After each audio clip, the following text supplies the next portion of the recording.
बिहार के लिए, बिहार की जनता के लिए ये एक अच्छा संकेत है। कहीं ना कहीं बिहार की राजनीति अब धीरे ही सही, लेकिन जाति से बाहर निकल के, धर्म से बाहर निकल के धीरे धीरे ही सही, लेकिन अब उस पटरी पर नज़र होती हुई, आती हुई नज़र आ रही है जिधर इसको बहुत पहले आ जाना चाहिए था। आप सब जान रहे हैं, जन स्वराज पदयात्रा पूरे बिहार में चल रहा है। प्रशांत किशोर की धमक बिहार के हर राजनीतिक गलियारों में चल रही है। एक डर भी है, एक खतरा भी है, क्योंकि जिस तरीके का प्रशांत किशोर का ट्रैक रिकॉर्ड रहा है, वो कहीं ना कहीं सभी नेता इस बात को जानते हैं कि प्रशांत किशोर की शक्ति क्या है, उनकी रणनीति किस तरीके से दूसरे को भेद देती है।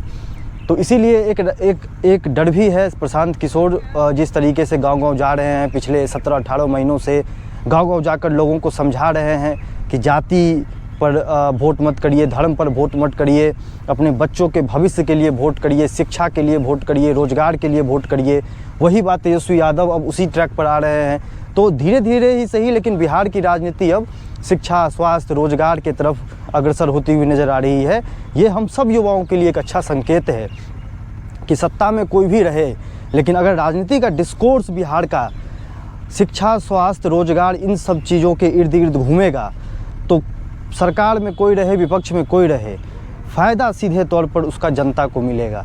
और वही कल विधानसभा सत्र में जो सबसे अच्छा संकेत दिखा है, और वही प्रशांत किशोर जी भी गाँव-गाँव जाकर लोगों को अब समझा रहे हैं, लोग उसको समझ भी रहे हैं। और उसी बात का अब नतीजा है कि हर किसी नेता को, हर पार्टी को आने वाले समय में अपने राजनीतिक मुद्दों को पीछे रखकर अब धीरे धीरे बिहार की जनता के विकास की बात, बिहार के जनता की शिक्षा की बात, बिहार के जनता के रोजगार की बात उनको करनी पड़ेगी। नहीं तो फिर ये जनता, जिस तरीके से प्रशांत किशोर जी गाँव-गाँव जा रहे हैं, ये जनता अब समझने लगी है कि जाति धर्म से उनका कोई भला नहीं हो रहा है।